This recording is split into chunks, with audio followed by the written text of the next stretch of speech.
लोगन आज लोगन के हम बतावे के चाहतनी जे हमनी के गांव में माधोपुर तृतीया मेला लागेला।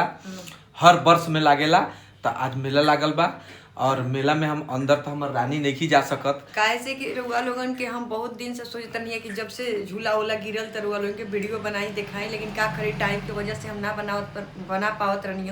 तो हम तो ना जा पाए। दुआर पर मेला बा तो यहाँ के जातनी और पूरा मेला के रुआ लोगन के नजारा दिखाए, दृश्य जरूर रुआ लोगन के दिखाए और बताएं लोग कमेंट करके कि मेला हमरा गांव के कैसन लागल बा।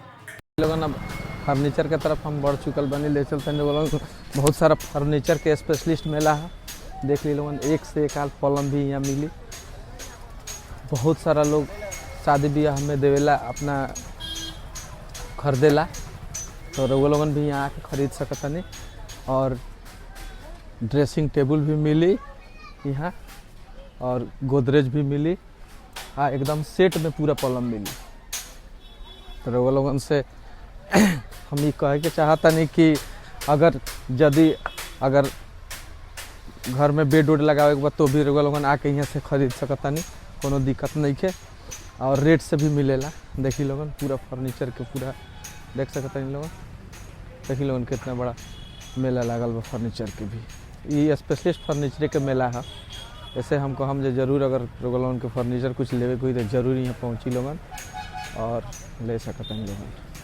और नाश्ता वास्ता जिलेबी उलेबी टोटल चीज़ लोगन के मिल जाइए मेला में, कोनो दिक्कत नहीं है। घूमम फिरम आराम से ना, नाश्ता वास्ता करम लोगन। देख ली लोगन दुकान कितना बड़ा बड़ा बा। लाई जिलेबी देख ली लोगन, कितना बड़ा झूला लागल बा।